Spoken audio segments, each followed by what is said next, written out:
When you open up a fresh business case study, I mean, the immediate temptation is to just look right out the window. Oh, absolutely. You want to see what's happening outside. Right. You want to scan the horizon for all those shiny market trends or, massive macroeconomic shifts. And see what the competition is launching next, of Yeah, course. it just feels intuitive, right? Right. To assume that strategy happens out there in the wild.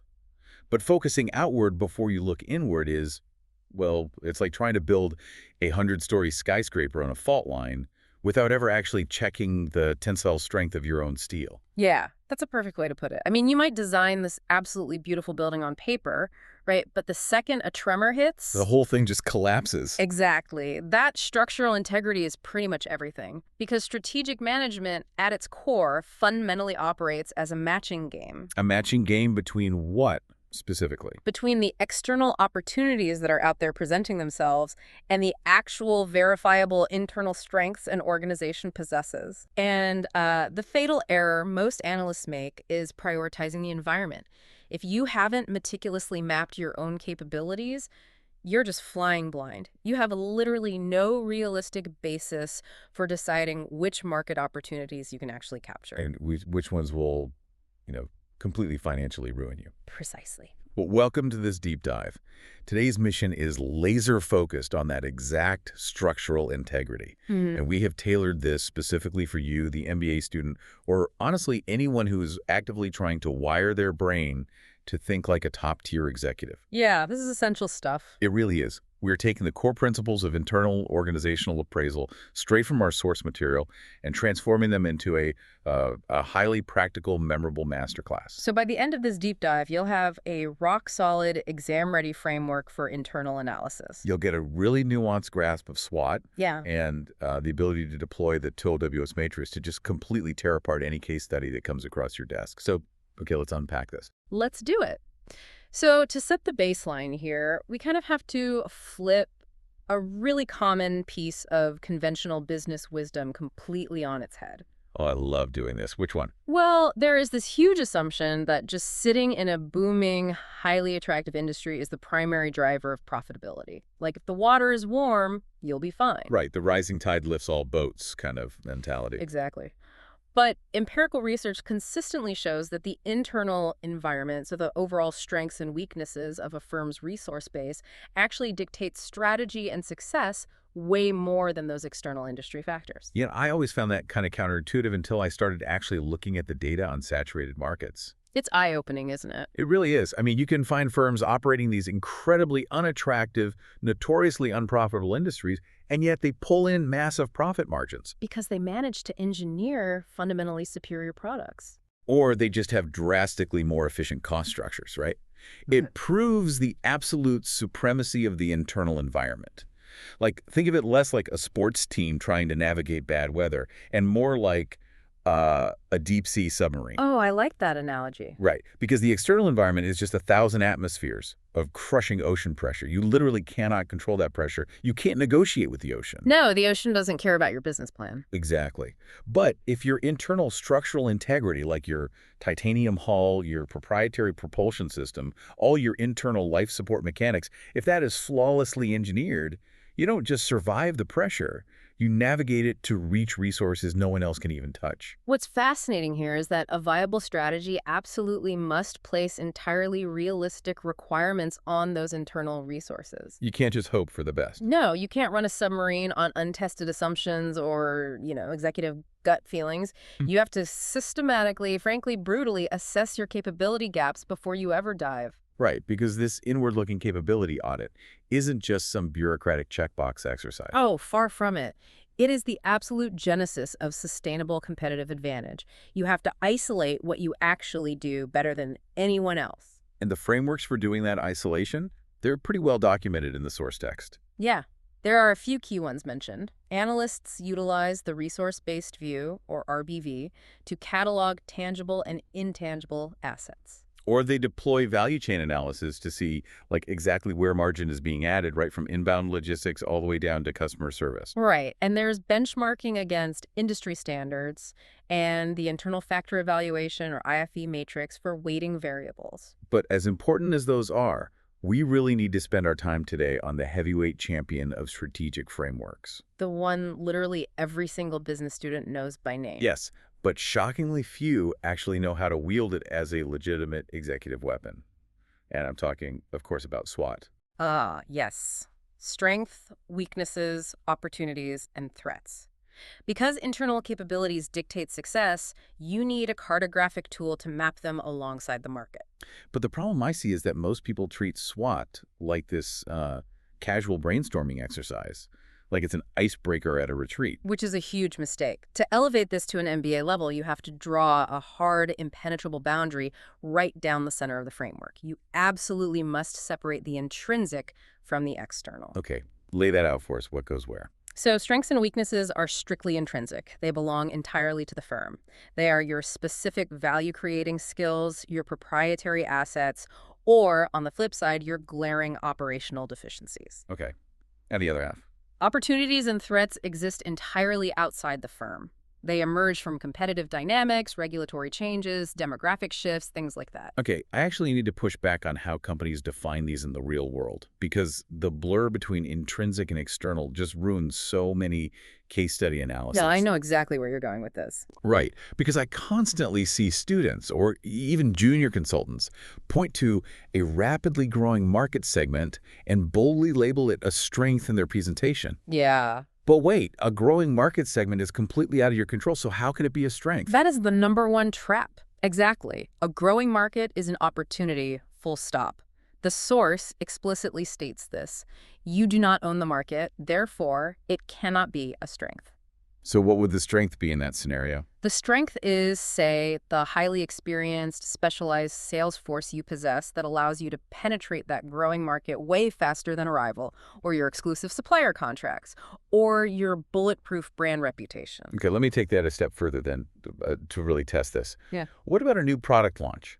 A company rolls out a revolutionary new software platform. That feels like a massive intrinsic strength, right? It feels like it, yeah. But no, the product itself is merely an output. It's just the historical result of a process. Oh, wow. Okay, so what's the actual strength? The actual strategic strength is the world-class R&D department, or the agile development culture, or the unique IP that allowed the firm to engineer that product in the first place. I see. So if you mistakenly label the product itself as the strength. You will fail to invest in the R&D pipeline that created it. And your competitive advantage will completely evaporate the second a rival reverse engineers your output. That makes total sense. Furthermore, and this is crucial, an opportunity for your competitor might actually manifest as an existential threat to you. It's all relative. That relativity is the secret decoder ring for a perfect case study, honestly. Intrinsics are not absolute. They are entirely relative to the competitive landscape. Exactly. Like lacking a dedicated AI division sounds like a glaring weakness in today's economy, Just right? here on the surface. But if you operate in a highly specialized, super niche manufacturing sector where literally zero of your competitors have AI capabilities either, lacking it isn't a relative competitive deficiency. It's just a baseline reality of your specific industry at this moment. That's a brilliant point. And once you grasp that relativity, you can actually start constructing the analysis. And building a high-level SWOT isn't about just vomiting bullet points onto a slide. It requires disciplined, sequential logic. The source breaks this down into 3 formal steps, doesn't it? It does. First, you have identification. You catalog reality by identifying and separating those relative intrinsic factors from the external variables. Right, putting them in the correct buckets. And step 2. Second, you have conclusion. You look at that catalog and draw hard conclusions about the company's overall strategic posture. Like, are they sitting on a powder keg of internal strengths while the market shifts away from them? Or are they internally weak but surrounded by golden opportunities? And then the third step is translation, which is bridging that gap, taking those interpretations and translating them into actionable strategic moves. Precisely. But before we get to the translation phase, I want to talk about how a student actually presents this in a high-stakes environment. Yeah. Like a final exam or a boardroom pitch. Right, because the difference between a failing grade and top marks really comes down to argument density. Yes. A massive, unstructured laundry list of 20 minor strengths and 30 vague threats is completely useless. It just shows a lack of executive synthesis. The source text offers some very specific MBA pro tips for this. A truly compelling strategic audit is brief. It focuses exclusively on variables that directly impact the industry's key success factors. Because if you have a strength that doesn't actually help you win in your arena, it's just trivia. Exactly, it's useless. You must state everything in stark, competitive terms and avoid bland corporate jargon. Every single point on that matrix must be fiercely argued, backed by real financial or operational evidence, and show the gap between current and desired states. Which perfectly sets up the pivot itself. You mentioned earlier that the biggest flaw in how people use SWOT is that they stop at step 2, the conclusion phase. They do. They build the 4 lists, stare at them, and just hope a strategy magically appears out of thin air. But to achieve step 3, translation, to actually bridge that gap, you have to force those isolated variables to collide. Here's where it gets really interesting. We need to pull out the TOWS matrix. Yes. Proposed by Heinz Weyrich, TOWS, that's TOWS, is the ultimate strategy formulation matching tool. I like to think of it like a volatile chemical reaction, right? Mm-hmm. Your SWOT analysis is just you identifying the inert elements sitting on the lab table. Yeah. You've got some potassium, some water, maybe some carbon. Right. Safe as long as they stay separated. Exactly. The TOWS matrix is the recipe book or the framework for systematically mixing those elements together to see what detonates, what neutralizes, and what forms unbreakable new bonds. It forces you to cross-pollinate your internal reality with your external environment. And to master this, an MBA student really needs to understand the mechanics of the 4 distinct strategic quadrants this matrix generates. Let's start with the most aggressive, growth-oriented quadrant, the SO strategies. Okay, so standing for strengths matched with opportunities. Correct. Also known as maxi-maxi, or exploitative and developmental strategies. This is the dream scenario. You are taking your heaviest hitting internal core competencies and using them to aggressively capture clear external market gaps. So what does a maxi-maxi actually look like in the real world? Well, the classic historical example from the text is Hindustan Lever's expansion in the food sector. They identified this massive, growing potential in the consumer food business. That's the external opportunity. Okay, but they didn't just try to build a food brand from scratch, did they? No, not at all. They looked at their intrinsic strengths: colossal financial capital, deep market leverage, and an unparalleled distribution network. So they executed an SO strategy by using that financial muscle to aggressively take over existing businesses in the food industry. Wow, so they essentially transmuted their internal capital into immediate market share, totally bypassing that slow organic growth phase. Exactly. They use their strength to exploit the opportunity. Now let's mix a different set of chemicals. Let's look at ST strategies, matching strengths with threats. Okay, the maxi-mini approach. Right. You are no longer in pure growth mode here. You are building a fortress. You see a storm coming on the external horizon, and you deploy your best internal capabilities to neutralize or block that threat before it breaches your walls. Do we have a good case study for this one? We do. Hindustan Lever actually provides another perfect example for this quadrant, too. In a different era, they faced fierce, disruptive competition from aggressive new market entrants like Nirma and massive global players like Procter & Gamble. That's a terrifying dual-front war for shelf space right there. It is. The threat was crystal clear. So their ST strategy was to deploy their massive technological, financial, and marketing strengths as defensive weapons. They didn't retreat. They used superior R&D to match product lines and deployed marketing capital to just flood the distribution channels. Effectively creating this impenetrable barrier to entry that starved the competing brands of oxygen. Precisely. Now, the third combination is where strategy gets incredibly creative. WO strategies, or weaknesses matched with opportunities. The mini-maxi remedial strategy. Oh, this has to be a highly frustrating position for an executive. Oh, definitely. You can see a massive pile of money sitting on the table, a huge external opportunity, but your internal operations are just too flawed, too slow, or too outdated to grab it. So the whole strategy just becomes a sprint to cure your internal illness so you can capture the prize. Exactly. The text uses the Indian textile machinery manufacturing sector to illustrate this brilliantly. The external environment presented a massive, surging demand for textile machinery. So immense opportunity. Right. However, the domestic manufacturers suffered from a crippling internal weakness. They were almost entirely dependent on foreign firms for technology and essential components. Ah, so they couldn't even fulfill the demand they were seeing because of supply chain delays. Exactly. So the remedial strategy wasn't marketing or sales. It was pure operational backward integration. They initiated a massive, aggressive thrust into internal R&D. They poured resources into developing indigenous technology, specifically to sever their reliance on foreign supply chains. They remedied the internal weakness, which finally unlocked their ability to exploit the external opportunity. That's a great textbook example. And finally, we hit the grim reality of the WT strategies, weaknesses colliding with threats. The many defensive strategies. Yeah, this is pure survival mode. The external environment is actively hostile, the market is shrinking, competitors are ruthless, and you are internally bleeding in the exact areas where the market is attacking you. So there is no grand vision of market dominance here. You are just executing triage. Triage is exactly the right word. You're trying to minimize internal vulnerabilities while dodging external bullets. The strategic moves here are harsh. It means downsizing the workforce to stop cash burn, or delaying middle management to speed up decision-making. The text mentions voluntary retirement schemes too, right? Yes, to address the intrinsic weakness of bloated, inefficient manpower. You might even seek out joint ventures just to desperately share risk because you lack the capital to survive alone. And if the underlying business model is just fundamentally unprofitable and the core competencies simply don't exist to revive it. Then the ultimate WT strategy is divestiture.